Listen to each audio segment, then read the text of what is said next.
představte si, kdyby jsme, jako by byla nějaká moda, že nosíme 2 brýle. Takže čau lidi, já jsem Terka a dnešní video bude 5,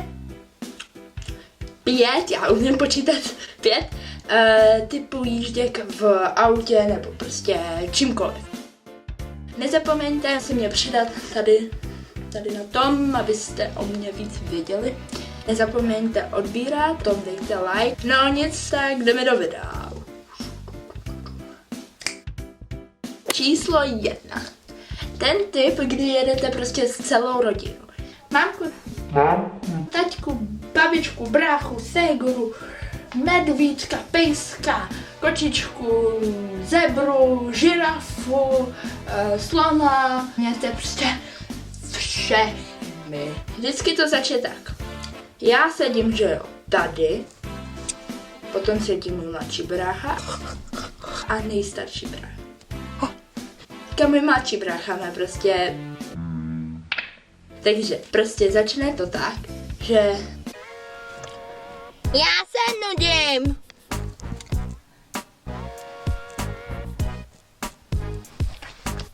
Tady je čára. Terorizuješ moje místo. To není hustý. Jo?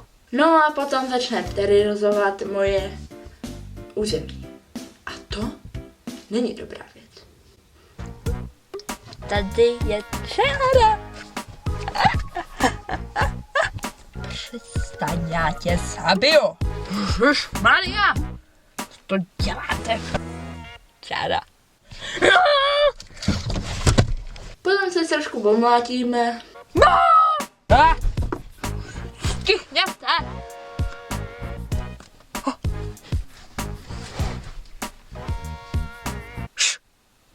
No a nakonec umřu. Co jsem kdy udělala? Číslo 2. Jenom když jedeš s rodičema.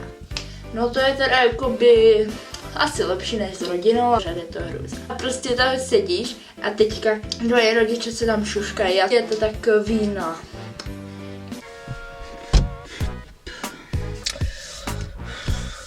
Víš co, jak o této rozce, nevím, asi má ten problém, měla by si s ní promluvit, jako potřebuje pomoc s tou matikou, víš co, potřebuje, no. Já úplně s tebou souhlasím.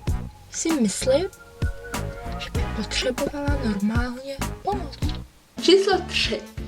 Jak jedeš s babičkou nebo s dědou? Oni prostě si pustí úplně hroznou hudbu. Nemůžu, to je prostě cancer. Rakovina, je to prostě úplná rakovina. Hej ho, jako je tam.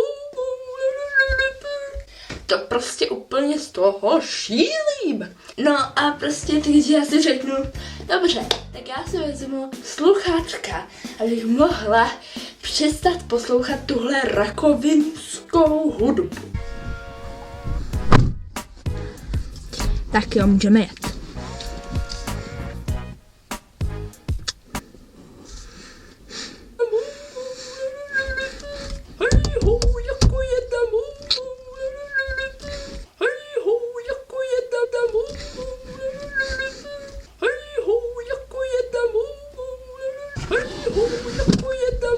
Co to máš? Jo, to je můj telefon. A právě jsem si chtěla jít pro sluchátka. Telefon? Jo, je to fakt telefon. Ale telefon má čudlíky. Protože to není Nokia třeba? Aha. Číslo 4. Prostě jedění autobusem nebo metrem, nebo tramvají, nebo co tam je ještě. Teďka tam prostě stojím, si já nevím, třeba čtu a potom prostě mě tam přijde a prostě něco cítím. Je, to je super knížka, no, říkat, co to jako, to jsem nebyla já, ne? Jo, nebyla. Fuj, no, já si umřu, no nic. No super knížka, super, proč se všichni na mě čumí, tak Jo. Ale já to nebyla. Proč se na mě čumíš? Ano, tak jako já tam stojím, že jo, všichni se na mě čumí, super je to. Jo. A nebo tohle se stane. Ty tě venko, já tě znám. Jo, ty seš přece můj známá, ne? Dej si to, dej si. Říkám, že tebe znám. Běžte pryč už, prosím. Jo, zesně, dej se. To je už moje. Už musím vystoupit, čau. Já se čau. No, už musím se vystoupit, no. To nevadí, příště. Já, děvčátko, tebe znám. A naposledy číslo 5. 5. Nevím, proč právě zpívám, ale to dělám.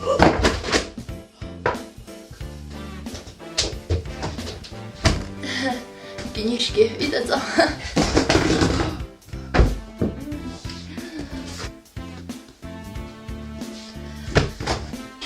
Číslo 5. Když jdete s kámošema, takže jakoby, že jo, ona přijde a teďka jakoby, že si povídáme. Jak předtím ještě musím říct, aby hlavně nic neříkala. Protože mamka neví hodně věcí, víš co o mě? Proč by to teda říkala před ní, že jo? Musí nic vědět, ne? Tak co, holčičky, těšíte se do kina? Já už se strašně těším do toho kina, to bude super. Jo, já se taky hodně těším. To bude super.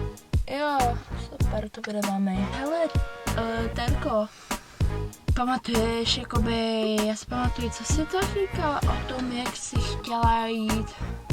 Pane bože. Jak se jmenovala? Bože. Johanko, ty něco víš? Cyklop to.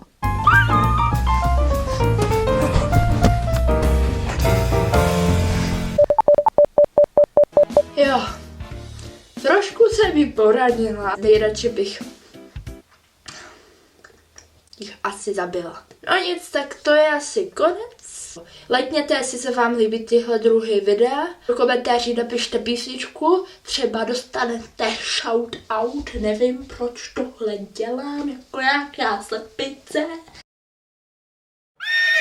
A to je asi všechno, tak čau!